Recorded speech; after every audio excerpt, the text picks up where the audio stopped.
카타리나 블룸의 잃어버린 명예. 노벨 문학상을 받은 독일 작가 하인리 베엘의 1974년 작품입니다. 가짜 뉴스의 폭력에 의한 비극이 이 작품의 주제이고요. 소설은 모두 58개의 짧은 글로 이루어져 있습니다. 제목이 부제가 하나 더 붙었는데요. 폭력은 어떻게 발생하고 어떤 결과를 가져올 수 있는가 하는 부제가 더 붙었습니다. 시작하기 전에 이런 글이 있습니다. 이 이야기에 나오는 인물이나 사건은 자유로이 꾸며낸 것이다. 저널리즘의 실제 묘사 중에 빌트지와의 유사점이 있다고 해도 그것은 의도한 바도 우연의 산물도 아닌 그저 불가피한 일일 뿐이다. 해명의 글이 있네요. 1. 아래의 보고를 위한 자료가 나온 몇 가지 부차적인 원천과 세 가지 주요 원천이 있다.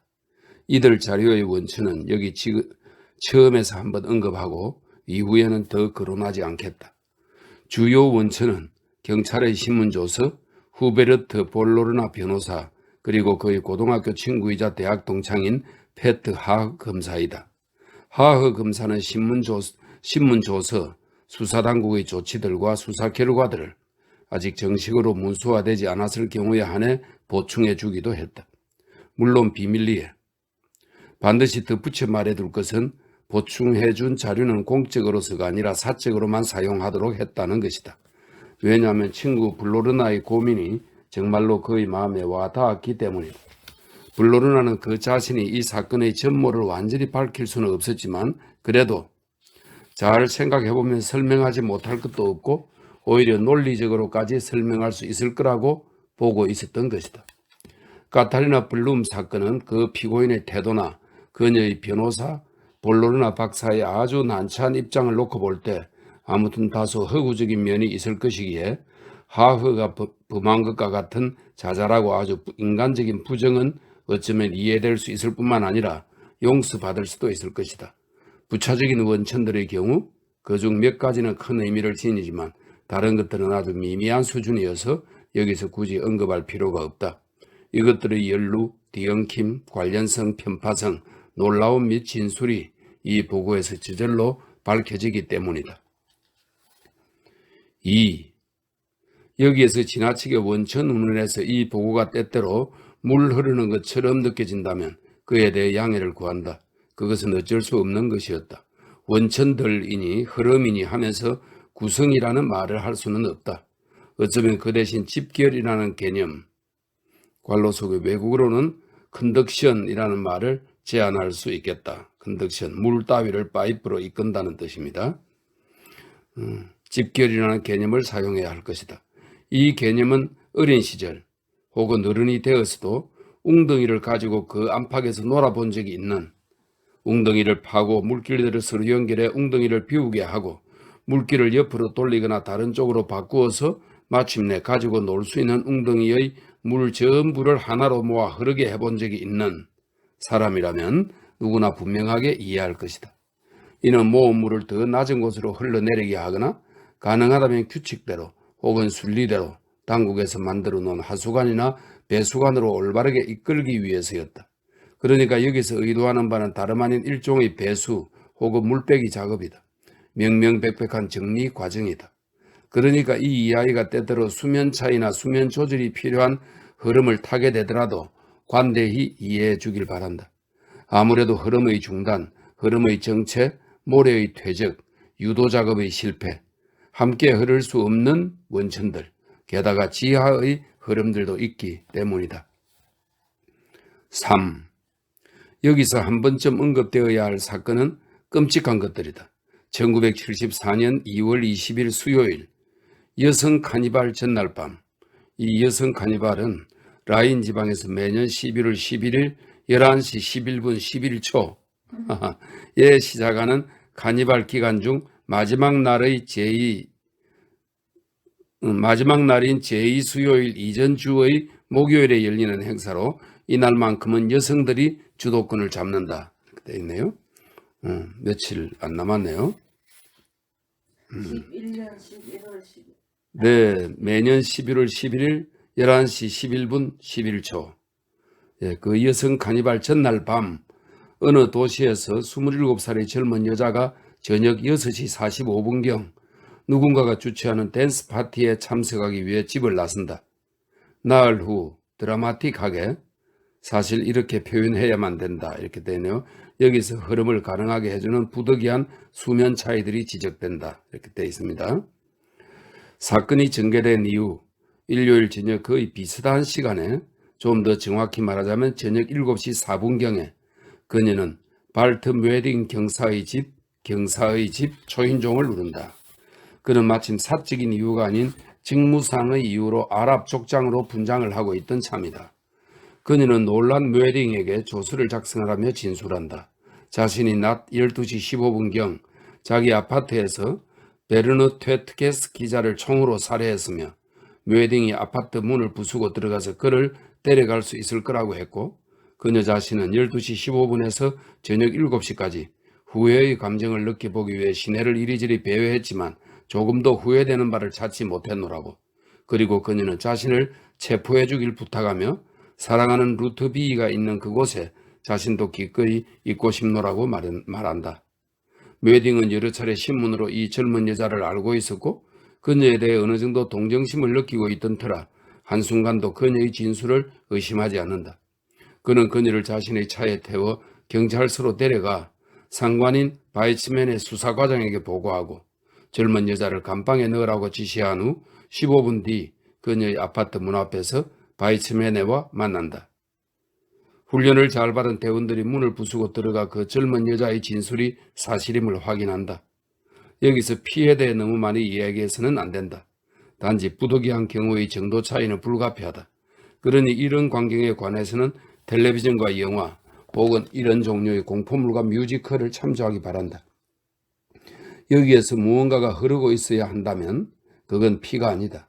아마도 약간의 채색 효과만 내야 할 것이다.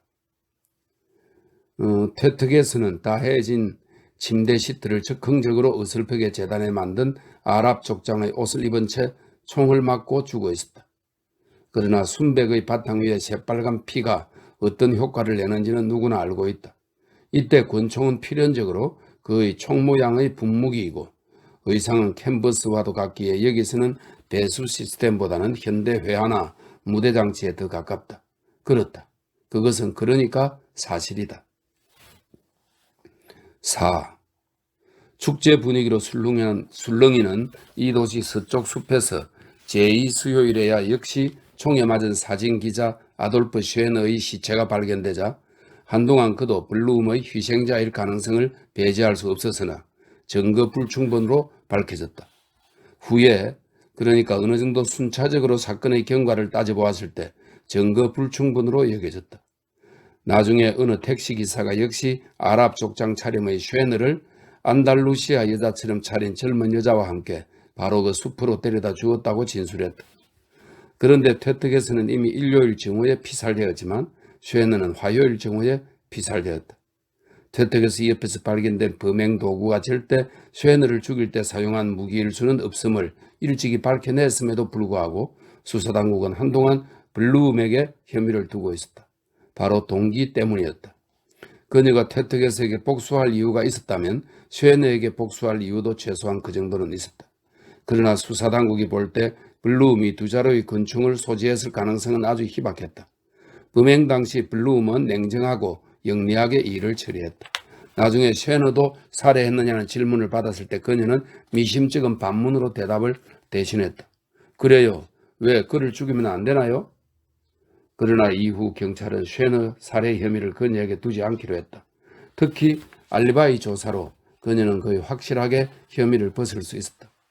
카타리나 블룸을 이미 알고 있거나 조사 과정에서 그녀의 성격을 알게 된 사람들 중 그녀가 쉐너를 살해했다면 분명히 자백했을 것임을 의심하는 자는 아무도 없었다. 그 남녀 한 쌍을 괄로 속에 숲이라기보다는 차라리 황량해진 덤불숲이라고 하는 편이 맞을걸요 라고 택시기사가 말했다. 이렇게 되어 있네요. 그 남녀 한 쌍을 숲으로 태워다 준 운전사는 아무튼 블룸의 사진을 알아보지 못했다. 맙소사 이렇게 예쁜 갈색 머리의 젊은 것들 키는 163에서 168cm쯤 되고 날씬한 데다가 24에서 27살 먹은 젊은 것들 때문에 수십만 명이 여기에 카니발을 돌아다니는 거겠죠. 그가 말했다. 쉔의 아파트에서는 블룸의 어떠한 흔적도 안달루시아 여인에 대한 어떠한 암시도 발견하지 못했다. 쉔의 동료나 지인들이 알고 있던 것은 단지 그가 화요일 정오경에 기자들이 모였던 술집에서 어떤 앵앵거리는 여자와 함께 사라졌다는 것뿐이었다. 5. 새로운 유머를 만들어냈다고 의시될 만한 와인 판매업자이자 샴페인 회사 대표인 한 고위급 카니발 위원은 이 두 살인사건이 월요일과 수요일에야 알려졌다는 것을 그나마 다행스럽게 생각하는 듯 했다. 흥겨운 카니발 초반에 그런 일이 일어나면 분위기나 장사는 끝장이죠. 가장놀이가 범죄 행위에 악용된다는 말이 돌면 분위기는 당장에 잡치는 거고 장사도 망치는 거죠. 그건 진짜 신성모독입니다. 마음 편히 풀어져 놀고 즐기는 데는 신뢰가 필요하죠. 그게 기본이에요. 6. 차이퉁지는 이 차이퉁은 독일어로 차이퉁은 원래 신문을 의미하는데 이 소설에서는 어느 일간지의 고유명으로 쓰인다. 차이퉁지는 자사 기자들에게 일어난 두 건의 살인사건이 알려지자 상당히 유별난 태도를 취했다. 광적인 흥분, 대수특필, 일명기사, 호외 발행, 통례를 벗어난 크기의 부고, 어차피 피살사건이라 늘상 일어나는 것인데도 마치 저널리스트 살인사건은 무언가 특별한 것이냐, 은행장이나 은행원 혹은 은행 강도 살인사건보다 더 중요하기라도 한 것처럼 말이다. 여기서 언론의 과잉 반응에 대하여 언급해야겠다. 차이퉁지뿐만 아니라 다른 신문들까지도 실제로 한 저널리스트의 피살 사건을 특별히 더 나쁜, 특히 경악스럽고 거의 장엄하기까지 한, 그러니까 종교의식적인 사례와 같은 수준으로 다루고 있기 때문이다. 심지어 자기 직업의 희생자라고도 했고, 또한 차이퉁지는 쉔어도 당연히 블룸의 희생자일 거라는 시각을 고집스럽게 견지하고 있었다. 최트게스가 저널리스트가 아니라 재화공이나 제빵업자였다면 아마도 살해되지 않았을 거라는 점은 인정해야 할지라도 직업 때문에 살해당했다고 말하지는 않는 편이 더 나았다는 것을 생각했어야 했다. 왜냐하면 블룸같이 영리하고 거의 냉정하다고 할 정도의 사람이 왜 살인을 계획하고 실행에 옮겼는지, 왜 자기 자신이 만들어낸 결정적인 순간에 권총을 잡았을 뿐만 아니라 방아쇠를 당기기까지 했는지의 문제를 앞으로 설명해야 하기 때문이다. 7. 이러한 극도로 낮은 수면에서 바로 다시 좀 더 높은 단계로 가보자. 피해에 관한 이야기는 그만하고 언론의 흥분은 잊기로 하자.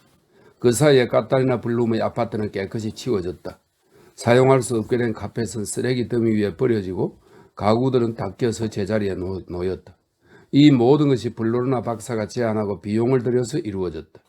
그녀의 자산 관리인이 될지는 아직 불확실하지만 블로르나는 친구 하흐를 통해 이에 대한 권한을 위임받았던 것이다. 어쨌거나 카타리나 블룸은 5년 동안 시가총액 10만 마르크짜리 아파트에 현금 6만 마르크를 투자했는데 현재 경미한 금고형으로 복역 중인 그녀의 오빠가 표현했듯이 손에 꽉 쥔 것을 먼지 털듯 털어내게 생겼다. 그렇지만 이후에 누가 나머지 4만 마르크의 상환과 그 이자에 대해 책임지겠는가? 설사 아파트 값이 적잖이 오르리라는 것을 계산해 넣는다 해도 말이다. 자산뿐만 아니라 부채도 남아있다. 여하간 퇴특에서는 이미 오래전에 매장되었다. 관로 속에 많은 사람들이 확인했듯이 터무니없는 비용을 들여서 쉔의 죽음과 장례는 기이하게도 그 정도의 치장이나 주목을 받지 못한 채 치러졌다. 왜였을까? 그는 자기 직업의 희생자가 아니라 아마도 질투극의 희생자였기 때문이었을까? 아랍 족장의 복장과 권총은 증거 보관실에 있고 그 권총의 출처를 아는 사람은 블로르나 뿐이다. 경찰과 검사단이 이를 알아내려고 애썼지만 헛수고였다. 8.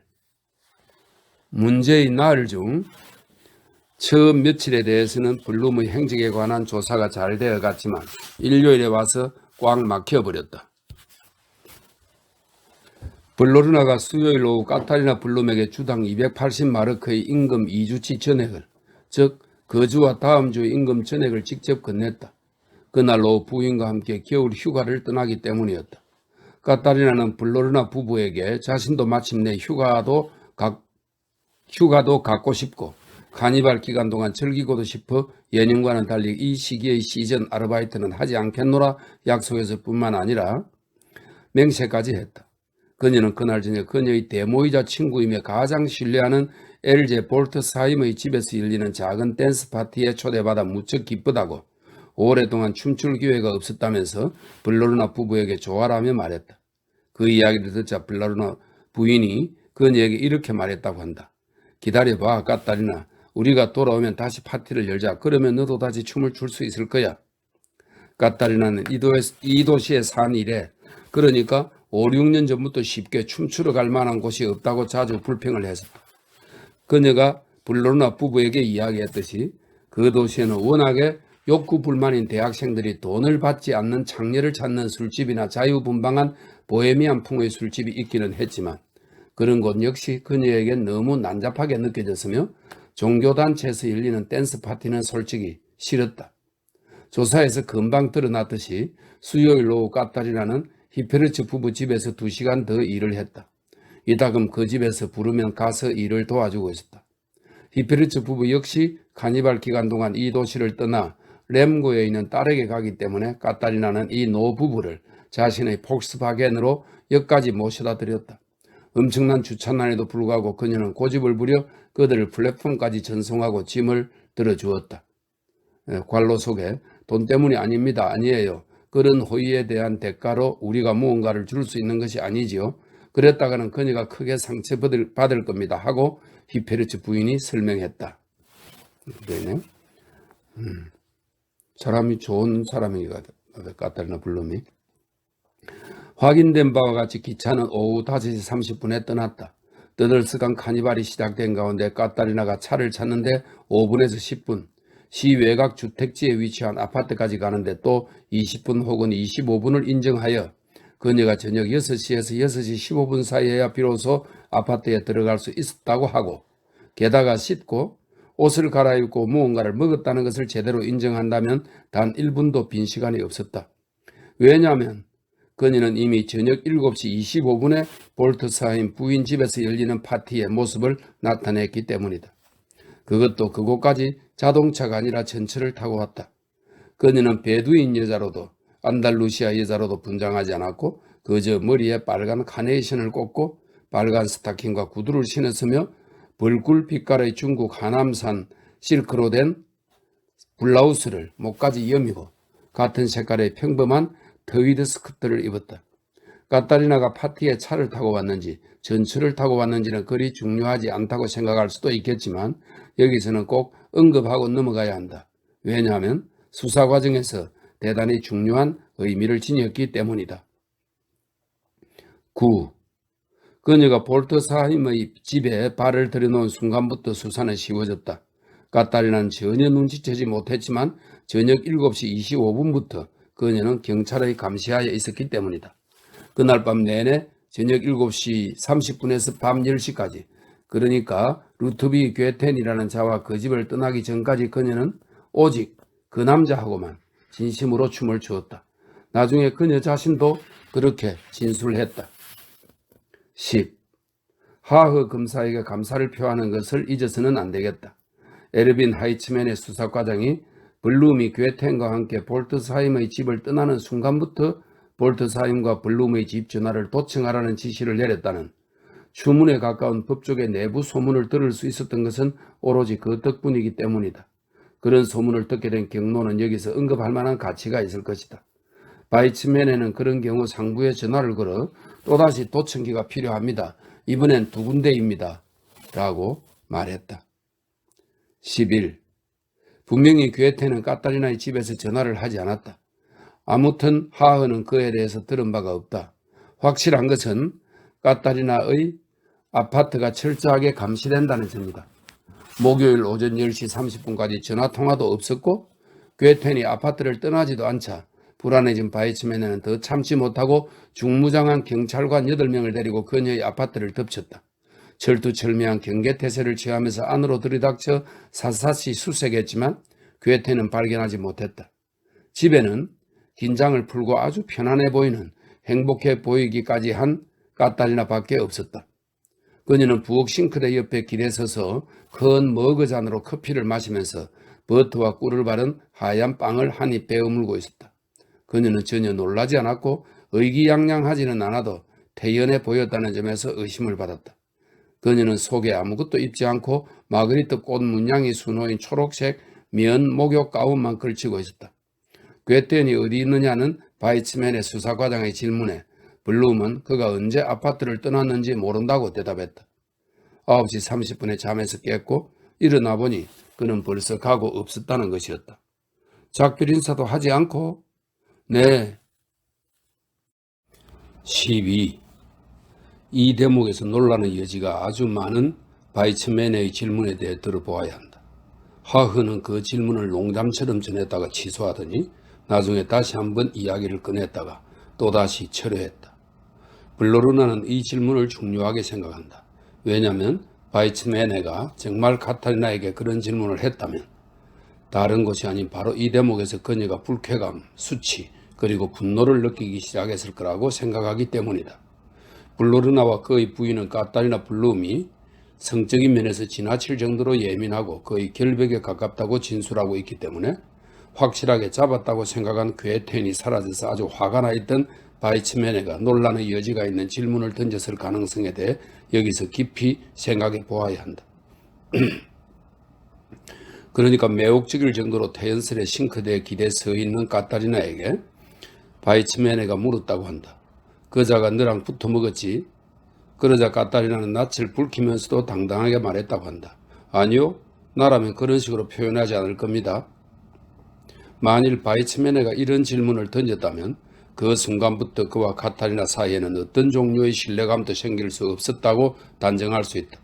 그러나 비록 결코 그리 나쁜 사람은 아니라고 생각되는 바이츠메네가 신뢰관계를 만들려고 분명히 노력했음에도 실제로 그 둘 사이에 어떤 신뢰도 형성되지 못했다는 사실을 그가 그런 재수없는 질문을 했다는 결정적인 증거로 간주해서는 안 될 것이다. 아무튼 가택 수세에 참여했던 하흐는 지인들과 친구들 사이에서 호색꾼으로 통한다. 그래서 아주 매력적인 블룸이 흐트러진 옷차림으로 싱크대에 기대 있는 모습을 보았을 때 그런 음탕한 생각이 그 자신의 뇌리를 스쳐 지나갔을 수도 있고 그가 기꺼이 이런 질문을 던지거나 혹은 그렇게 거칠게 표현된 행위를 기꺼이 그녀와 해보고 싶어 했을 수도 있다. 13. 곧이어 경찰은 아파트를 철저히 수색했고 몇 가지 물건, 특히 서류들을 압수했다. 카탈리나 블룸은 욕실에 들어가 플래츠 여경이 보는 앞에서 옷을 입어야 했다. 그런데도 욕실 문을 완전히 닫지 못하게 했다. 그 문 앞을 무장한 경찰 2명이 상음하게 감시하고 있었다. 경찰은 카타리나가 핸드백을 들고 가는 것을 허락했다. 구속 가능성을 배제할 수 없었기 때문에 잠옷, 화장품 케이스, 읽을 거리를 가져갈 수 있게 해주었다. 그녀의 집에서 발견된 책은 연애소설 4권, 탐정소설 3권, 나폴레옹과 클리스티나 스웨덴 여왕의 전기가 전부였다. 책은 모두 어느 북클럽에서 모은 것이었다. 그녀는 계속 하지만 도대체 왜 이러는데요? 대체 내가 뭘 잘못했다는 거죠? 하고 물었고 결국 플래츠 여경이 공손하게 그녀에게 이야기해 주었다. 루트비 괴테는 오랫동안 수배 중인 강도로 은행 강도이면 거의 확실하고 살인과 그 밖의 다른 범죄의 혐의를 받고 있다고. 14. 오전 11시경 마침내 신문을 위해 카타리나 블룸을 아파트에서 연행할 때 결국 그녀에게 수갑은 채우지 않기로 했다. 바이츠맨은 수갑을 채우라고 고집하는 경향이 있었으나 플래츠 여경과 자신의 조수 묘딘과 함께 잠깐 대화를 나눈 후 그러지 않기로 결정했다. 이날은 여성 카니발이 시작되는 날이라 아파트 주민들 다수가 출근하지 않고 집에 머물며 해마다 이맘때쯤 열리는 사투르누스 축제풍의 야외 축제 명령, 파티 등에는 아직 가지 않은 채여서 이 10층짜리 아파트의 주민들 중 30여 명은 외투 차림으로 혹은 아침 가운이나 목욕 가운 차림으로 로비에 있었고 사진기자 쉐너가 엘리베이터 앞에서 불과 몇 걸음 떨어진 곳에 서 있었기 때문이다. 그런 와중에 카타리나 블룸이 바이츠메네와 웨딩을 양옆에 두고 무장 경찰들의 엄호를 받으며 엘리베이터에서 나왔다.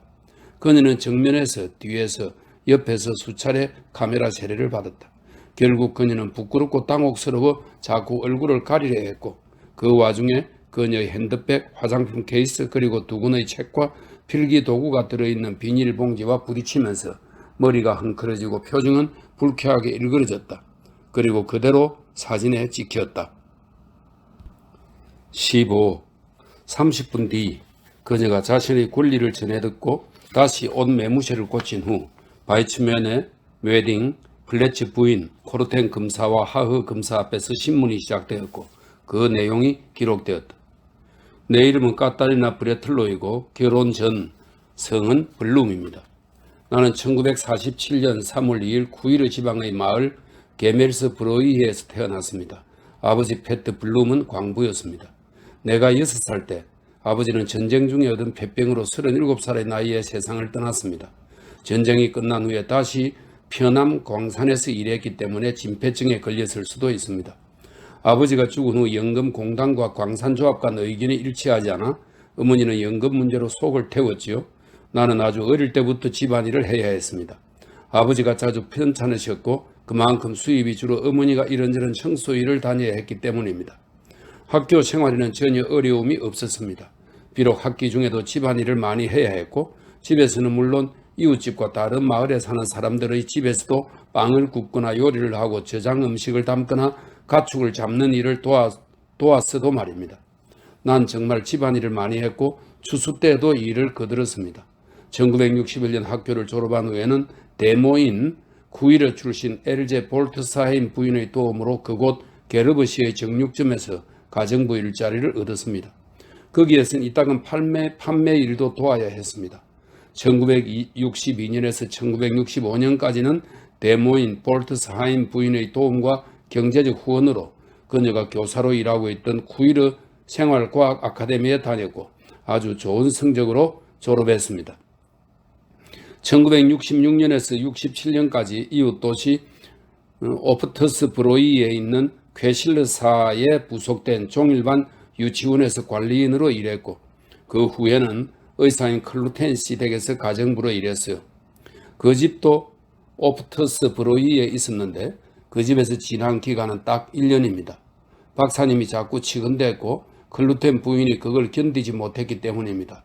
나도 그렇게 치근대는 것이 싫고 역겨웠습니다.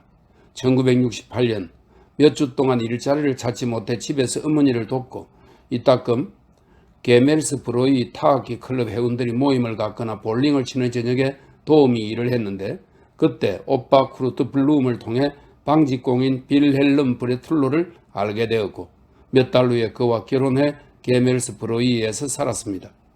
그곳에서 나는 소풍 나온 사람들의 왕래가 많은 주말에 가끔 음식점 클로그에서 주방 보조 일을 했고 때로는 홀 서빙을 하기도 했습니다. 결혼생활 반년 후 벌써 나는 남편에게 혐오감을 느꼈고 그것을 극복하기는 힘들었습니다. 그 점은 더 자세히 진술하고 싶지 않습니다. 나는 남편을 떠나 도시로 갔어요. 고의로 가출했다는 이유로 나는 이혼의 책임을 졌고 처녀 시절의 성을 다시 쓰기 시작했습니다. 나는 우선 볼트사인 부인 댁에 머무르다가 몇 주 후에는 회계사인 페너런 씨 댁에서 기거하면서 관리인 겸 가정부로 일하게 되었습니다.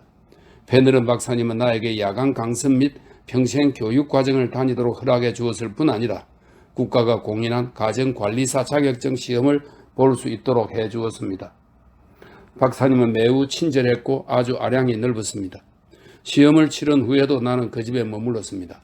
1969년 말 페너런 박사님은 회계 업무를 담당했던 대기업들의 엄청난 탈세 사건에 연루되어 구속되었습니다. 연행되기 전에 박사님은 석 달치 월급이 들어있는 봉투를 주면서 사법 처리 후에도 계속 집안일을 봐달라고 부탁했으며 금방 돌아올 거라고 했습니다. 나는 한 달간 더 머물면서 세무공무원의 감시하에 박사님의 사무실에서 일하는 직원들을 보살피고 집안 청소는 물론이고 정원 손질도 했고 세탁까지 신경 썼습니다. 나는 유치장에 있는 페너런 박사님에게 항상 깨끗한 속옷을 가져다 주었고 먹을 것, 특히 쿠이르에 있는 게르버시 정육점에서 배운 대로 아르네덴 아르데넨 고기 만두를 만들어 주기도 했습니다. 나중에 사무실은 문을 닫았고 집은 차압당했습니다. 난 내 방을 비워주어야만 했지요. 회늘은 박사님의 횡령과 위조죄가 입증되었던 모양입니다. 박사님은 정말 교도소에 수감되었고 나는 교도소로 계속 찾아갔습니다. 나는 박사님에게 빚지고 있는 2달치 월급을 돌려주고 싶었습니다. 박사님은 그것을 완강하게 거절했습니다. 그러고 나서 곧바로 페넬은 박사님을 통해 알게 된 블로르나 박사 부부의 집에서 일하게 되었습니다. 블로르나 가족은 이 도시 남쪽 전원주택지가 있는 빌라에 살고 있습니다. 나에게도 그곳에 거처를 제공하겠다고 했지만 거절했습니다. 나도 이젠 독립적으로 살아보고 싶었고 좀 더 자유롭게 일해보고 싶었기 때문입니다. 블로르나 부부는 나에게 무척 호의적으로 대해주었습니다. 큰 건축 설계 사무소에서 일하는 블로르나 부인은 내가 남쪽 위성도시의 아파트, 그러니까 강가에서 우아하게 살자라는 모토로 광고하던 아파트를 장만할 수 있도록 도와주었습니다. 블로르나 박사님은 산업체 변호사이고 부인은 건축 설계사여서 아파트를 장만하는 일에 능통했습니다. 나는 방 2개에 부엌과 욕실이 딸린 9층의 아파트를 장만할 경우 대출금, 이자, 상환에 관한 문제를 블로르나 박사님과 함께 따져보았지요. 나한테 그동안 저축해둔 7천 마르크 정도가 있었고 블로르나 부부가 3만 마르크 신용대출에 보증을 써주었기 때문에 1970년 초에 아파트에 입주할 수 있었습니다. 초기에 매달 부담해야 할 최소 금액이 대략 1100 마르크에 달했지만 블로르나 부부가 월급을 계산할 때 내 식대를 포함시키지 않았고 심지어 매일 먹고 마실 것을 슬쩍슬쩍 쥐어주어서 나는 아주 절약하며 살 수 있었고 처음에 생각했던 것보다 훨씬 더 빨리 대출금을 상환할 수 있었습니다. 나는 4년 전부터 그 집의 가게와 가사를 독자적으로 맡아오고 있습니다. 근무 시간은 아침 7시부터 오후 4시 30분경까지입니다. 그동안 이런저런 집안일을 하고 청소를 하고 장을 보고 저녁 준비를 합니다. 집안의 모든 세탁과 속옷 관리도 맡아 합니다. 오후 4시 30분에서 5시 30분까지 1시간은 내 볼일을 보는 데 쓰고 그러고 나서는 보통 1시간 30분에서 2시간 정도 정년 퇴직한 히페르츠 부부 댁에서 일합니다. 토요일과 일요일에 일을 하면 두 집에서 추가 보수를 받습니다. 시간이 나면 이따금 음식점 주인인 클로프트 집에서 일하거나 리셉션, 파티, 결혼식, 단체 모임, 무도회 일을 돕는데 대개 프리랜서 관리인으로 총 비용과 위험 부담을 떠맡고 때로는 클로포트사의 위탁을 받기도 합니다. 나는 격리 일을 하거나 조직적으로 계획 짜는 일을 하는데 이따금 음식을 만들기도 하고 서빙도 합니다. 나의 총 수입은 한 달에 평균 1800에서 2300 마르크 정도입니다. 세무서에는 자영업자로 등록되어 있습니다. 세금과 보험금은 내가 직접 지불하고 소득세 신고 등의 일은 전부 블로르나 사무실에서 무료로 처리해 줍니다. 1972년 초부터 나는 1968년형 폭스바겐을 소유하고 있습니다. 클로프트사에서 일했던 요리사 베르너 클로르머가 나에게 저렴하게 넘긴 것이죠. 대중교통으로 여러 장소를 옮겨가며 일하는 것이 너무 힘들었습니다. 자동차로 충분한 기동성을 갖추어 멀리 떨어진 호텔들에서 열리는 리셉션이나 파티에서도 일할 수 있게 되었습니다. 16. 신문은 오전 11시 30분부터 12시 30분까지 진행되었고 1시간 동안 중단된 후 오후 1시 30분에서 5시 45분까지 이어진 후에야 이 부분의 조사가 완결되었다. 점심시간에 경찰서에서 커피와 치즈빵을 제공했으나 블룸은 거절했다. 유독 그녀에게 호의적인 플래츠 부인과 조수 매딩이 아무리 설득해도 소용없었다. 하흐의 말대로 그녀는 공적인 것과 사적인 것을 구분할 수도 이런 신문이 필요하다는 것을 이해할 수도 없었던 게 분명하다. 바이츠메네가 커피와 빵을 맛있게 먹고 나서 와이셔츠 깃부분의 첫 단추를 끄르고 넥타이를 느슨하게 풀어 아버지처럼 보이게 했을 뿐만 아니라 정말 아버지처럼 행동했을 때 블룸은 자신을 감방으로 호송시켜달라고 요구했다. 그녀를 감시하도록 배치된 경찰 2명은 그녀에게 커피와 빵을 먹게 하려고 무던히 애썼지만 그녀는 고집스럽게 고개를 슬레슬레 저었고 간이 침대에 앉아 담배를 피웠으며 코를 찡그리고 역겨움이 역력한 표정으로 토사물 찌꺼기로 얼룩진 감방한 화장실에 대한 혐오감을 표현했다. 나중에 플래츠 부인과 젊은 경찰 둘이 설득하자 그녀는 플래츠 부인이 자신의 맥을 짚는 것을 허락했다. 맥박은 정상이었다. 그 후 그녀는 가까운 카페에서 파운드 케이크 한 조각과 차 한 잔을 배달시켜달라고 공손하게 부탁했다. 오전에 아파트 욕실에서 그녀가 옷을 입는 동안 욕실 문 앞에서 감시했던 두 경찰 중 한 명이 그녀에게 한 잔 대접하겠다고 했음에도 그녀는 한사코 자신이 돈을 내겠다고 고집을 피웠다. 이 일로 두 경찰과 플래처 부인은 카타리나 블룸이 유머러스하지는 않다는 판단을 내리게 되었다. 17. 오후 1시 30분에서 5시 45분까지 신상에 관한 신문이 계속되었다. 바이츠맨에는 더 짧게 끝내고 싶었을 테지만 블룸은 상세히 해야 한다고 주장했다. 두 검사가 그녀에게 그럴 수 있는 권한이 있음을 인정했고 처음에는 마땅찮아하던 바이츠맨에도 나중에는 결국 신문을 통해 밝혀지는 시상의 배경이 중요하다는 생각이 들어 이성적으로 상세한 신문에 동의했다. 오후 5시 45분경 이제 신문을 계속 진행할지 아니면 중단할지, 블룸을 석방해야 할지 아니면 감방으로 호송해야 할지 문제가 제기되었다. 5시경 그녀는 사실 마지못해 차와 함께 해물른 빵을 하나 먹기로 했고 신문을 계속하는데 동의한다는 의사를 표명했다. 바이츠메네가 신문이 끝나면 석방시켜 주겠다고 약속했기 때문이다. 이제 볼트사인 부인과의 관계가 조사 대상이 되었다. 카타리나 블룸은 볼트사인 부인이 자신의 대모이고 항상 자신을 돌봐주었으며 어머니의 먼 사촌 자매라고 자신이 도시로 갔을 때 제일 먼저 연락한 사람이라고 말했다. 2월 20일에 난 댄스 파티에 초대받았어요. 그 파티는 본래 2월 21일 그러니까 여성 카니발 날에 열려야 했지만 하루 앞당겨졌지요. 볼트사인 부인이 직장에서 당직이 있기 때문이에요. 댄스 파티에 참석한 것은 4년 만에 처음이었습니다. 방금 전 내 말을 수정하겠어요? 여러 번 아마 2-3번 혹은 4번 정도 블로나시 댁에서 저녁 사교 모임을 도울 때 함께 춤을 추기도 했습니다.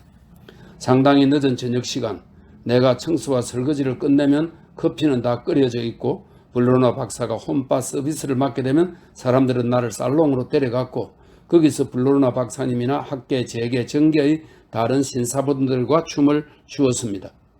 나중에 나는 아주 못마땅해 하거나 망설이다가 결국 아예 그런 요구에 응하지 않았습니다. 술에 취한 신사분들이 취급되는 일이 종종 있었거든요. 자세히 말하자면 내 차를 소유한 다음부터는 그런 요구를 거절했습니다. 차를 타기 전에는 집에 오기 위해 그 신사분들 중 한 분의 차를 얻어 타는 수밖에 없었어요. 이 신사와도 라고 말하면 그녀는 하허를 가리켰고 그는 얼굴이 새빨개졌다. 그와도 때때로 춤을 추었어요.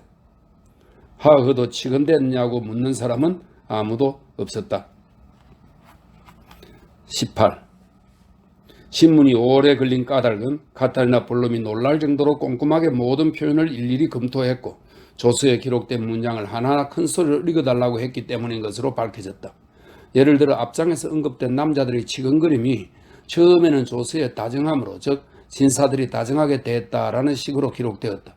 이에 대해 카타리나 블룸은 몹시 분노하며 있는 힘을 다해 반대했다.